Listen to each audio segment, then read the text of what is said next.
Welcome to my 17-week video. I feel like shit this morning. I woke up at 12:30 with nausea and vomiting.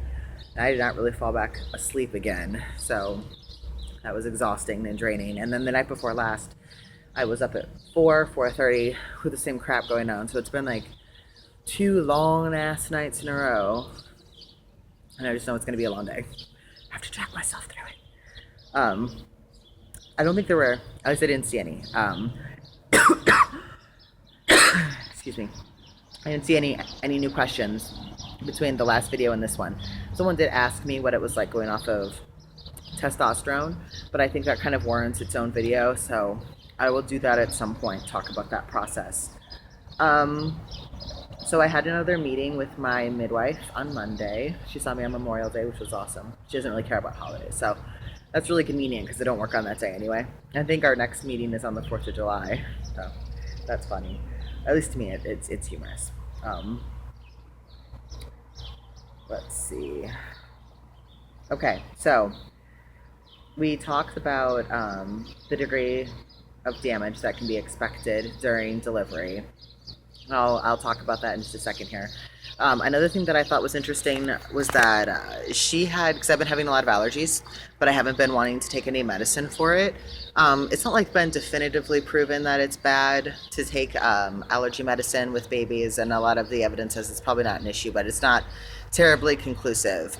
And there are some agents that give you relief in those pills that otherwise it's probably, in my opinion, better to shy away from. So unless I was truly, absolutely, like, couldn't breathe, or like I felt very, very compromised by my allergies, I wouldn't take medicine for it. But it would be nice if I could use something to treat the little bit of aggravation and inflammation and like mucus production that I am dealing with right now. And she had said nettle tea, which I thought was really interesting and I never would have expected. Apparently drinking nettle tea 3 times a day, every day, really, really helps people combat their allergies, and they find a great reduction in the frequency and like intensity of symptoms that they experience. And she said that she didn't know exactly why that was, that she hadn't looked into like the medicinal scientific specificities for why that was an effective treatment, but she suspects that much like what's the word I'm looking for, a vaccination, because, you know, stinging nettles and whatnot, that they are something that people tend to be reactionary to, that having that little diluted ongoing exposure to it helps. It kind of like beefs up your immune system and helps your body create like a more specified response to that type of agitation, and it helps you combat your allergies. So I don't know, I might give it a try. That's a lot of nettle tea to drink every day. Maybe if I like cut it with juice or something, I don't know. It would have to be something I was staying on top of. I'd have to be always making nettle tea, making sure it was ready to go. But if any of you have allergies and try it, it'd be cool if you could, you know, let us know whether or not that actually works. So another thing that we talked about, and actually what we talked about for like most of the meeting, was my anxieties about the level of damage that I can expect from labor. Because my last delivery was via C-section, so I've never done it before. I don't know. I was scared of it then, I'm scared of it now. I expect it will probably be really painful.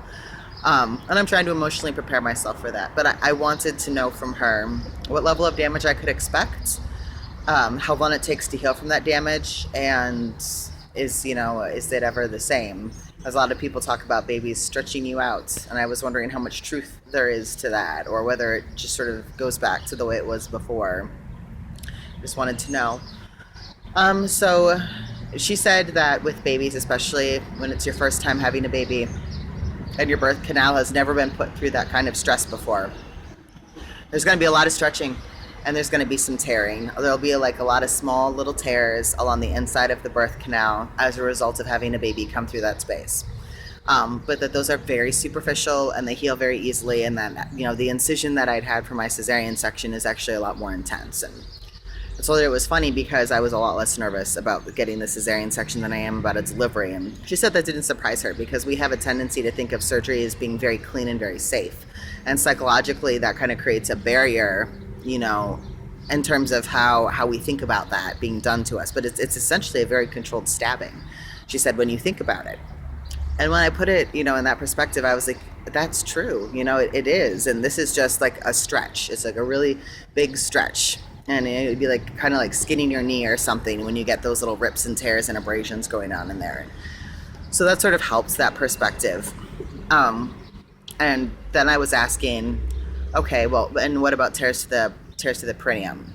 And that's the tissue that goes from, I hate the word vagina, but I hate the word front hole too. So we'll just use vaginal, I guess. The vaginal opening to the anus. That tissue is called the perineum. Or, the line that goes like down testicles and to the anus. That's considered perineum tissue as well.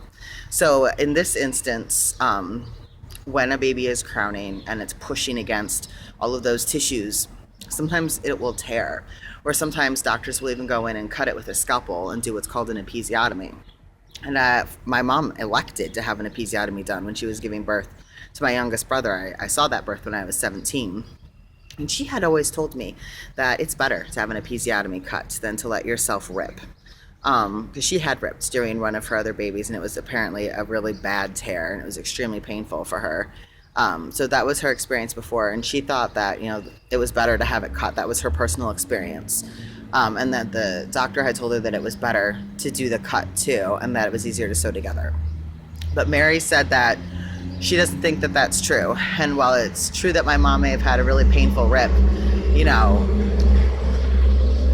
that it's likely that if she had been cut it in that particular birth, the episiotomy would have ripped down like that too, and she would have been in just as much pain. And it was probably just that the babies were in different positions between the two deliveries, that there was less damage with the episiotomy rather than the episiotomy itself being the differential factor. And she actually doesn't think they're a good idea. She said that when you get an episiotomy, there's two significant downsides. The first one being that when you start that cut with a scalpel, that because they're not going to cut you all the way down. Obviously, they're going to cut as much as they think they need to create that extra room for the baby. But then when the baby comes through, it's going to rip. It rips it rips down farther and much deeper than it would than if you had just let it tear naturally, because you've already started those cuts. Just like if you take a scissors and you cut into fabric and then you pull on each side of it, it's going to rip way more significantly than if you pulled on that fabric and you never put that cut there. The second thing is your muscles group together in your body, and there's little division walls in between those. That's more like connective tissue. And when your body is allowed to rip and sort of decide for itself where it's going to create that rip to relieve the tension and pressure, it tends to rip along the muscle groupings, which is way easier for your body to heal from than a cut that goes through the muscle itself.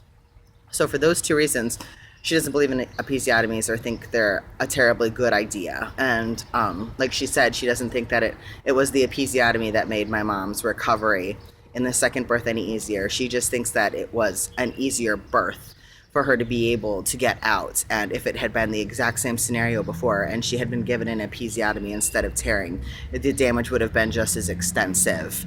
That was probably just the nature of how that baby was situated. And sometimes that happens. She explained that there were 4 degrees of tearing. That first degree tear is superficial. That when the baby is crowning and that opening is stretched out as much as it possibly can be, at the very bottom where there's that V shape, there's a membrane, and it's just skin. It's very sensitive, but it's just skin. And she said that when that rips, and it can just be that part that rips, or it could go all the way down to the anus. The point is, though, that it's just the skin on the top. It's considered a superficial tear. It's more than likely not going to need to be sutured back together. It will heal on its own. That's just considered a first degree tear. Second degree is when it goes down into the muscle tissue. And again, that might just be at the opening. That might be all the way down to the anus. But if it goes into the muscle tissue, then it's considered a second degree tear. If it goes all the way through the skin and the muscle tissue, and it goes through the rubbery coating of connective tissue that surrounds the sphincter muscles that are your rectum, that's considered a third degree tear. And if it goes through the skin, the muscle, the rubbery cartilage, and then the little ring, the little muscular ring, the sphincter itself, and rips all the way through that, creating a straight up rip from your birth canal to your rectum, that's considered a 4th degree tear. Only a surgeon can fix that. It takes a long time to recover from. They're very, very rare. However, getting an episiotomy done increases your risk of having a fourth degree tear by 800%. That's a terrifying fun fact. Don't ever get an episiotomy. That's the moral to that story. And she said that when you're having a baby, and especially when it's your first baby, first and second degree tears are common. So I'm wrapping my head around right now the reality that yes, it's going to be painful, and I'm probably going to experience some painful tearing that's going to take several weeks to recover from, and just sort of process that. But I feel more comfortable knowing than just sort of wondering in the back of my head, what I didn't even know the different degrees of tears or the likelihood or what to expect. It just helps. It helps to have a more solid picture in my head of what I can expect delivery to be like. And I feel like that's going to help me to be more prepared. She said one way that you can try, because I'd asked her, I'd read online that doing Kegels can help with it. And she said, well, you should always do Kegels anyway because they're really good for the health of your body. But there's actually not a ton of evidence that says that Kegels vastly improve, like, how much, they might improve how much control, Kegel muscles might improve how much control you have over delivery, but they're not going to have anything to do with how well your body handles that stretching, which makes sense. She said the only thing you really can do to help with that is that a lot of times when people are crowning, when the baby is crowning, and it's called the ring of fire, when that opening is stretched as much as it can possibly be stretched, and it hurts and it burns and you're in agony, right? It's extremely painful. And people want to push really badly in that situation. They just want the baby out of them. But then the tissue stretches faster and it's more likely to rip. If you can just be in that painful, excruciating moments and sort of let the baby come out a little bit more slowly and give that tissue time to stretch over the baby, it's much less likely to rip, and the rips are less likely to be as bad than if you rush and force that, which makes sense. So that'll be good to be mindful of, and I'm just going to try to prepare myself to learn or to be ready to be present in that pain. And it's not my first time being in labor, at least, so I know it's going to be, I've had broken bones before, I've had third degree burns before. Nothing in my life has hurt as much as labor hurt, and I can only imagine how that pain compounds once you not only have the contractions in your uterus going on, but now you have the baby in your birth canal and everything is stretched out. I mean, I can't even wrap my head around how intense that's going to be. But I'm hoping that I can try to be in that moment and have control over that so that I am able to do less damage to myself. And then as far as healing, she said that 6 weeks to 40 days is typical, but that a lot of times when people want to get right back to it and bounce right back into their lives and get going, that it takes a lot longer for their bodies to recover then. And they tend to have a much slower trajectory of recovery than if they had given their bodies the time and space and support that they needed to recover. She also told a really beautiful analogy that, your body, after you've gone through that process, is in a very similar state, like that of your newborn. You both need the quiet space to recover and to heal. And for the baby it's a massive adjustment for them, that a lot of times when you see newborn babies out in a store or a space and they're asleep all the time, like, not that babies don't sleep a lot of the time, because they do, but when a baby is asleep like that all the time, it's because it's too overstimulating to be conscious in the world. They need to slowly have the stimulus of being in the world introduced to them. If it gets bright and loud and noisy too much right away, they have a harder time being present in it. And it's better to give them the quiet, peaceful welcome to the world that they need to really learn to be present in those moments, and that you need to recover so that you can be back to feeling how you did before in 6 weeks rather than 3 or 4 months because you decided to push yourself way too hard. Your body doesn't have energy for everything. So that was really important, that she said that especially in Western society, we have a tendency to view relaxation and healing as lazy and to be very sort of achievement production oriented, that we have to feel like we've done something to contribute tangibly to the day, or somehow we weren't good enough or we didn't do a good enough job. And it's really hard for people to just be still with themselves and heal and be happy to just be in that moment all day with a newborn and not be cleaning the house or getting ready to go back to work or any of those other obligations and responsibilities that life demands of us, that you're sort of your baby's first barrier, your first protection too, and that creating that safe introduction bubble, that peace, that quiet that they need. That's important work. It's just as important as any work you would be doing if you were cleaning the house or going to your job. So I thought that was really interesting and really valuable and worth sharing. And then as far as going back to normal, she said a lot of people do, but depending on how much damage there is, some things might never be the same. But that for the most part, that old adage of things getting stretched out or not being as good afterwards is a lot of bullshit and a lot of pressure and shame that just sort of gets put on people who have those organs. And it's a really great way for people who want to reduce the value of somebody to those organs,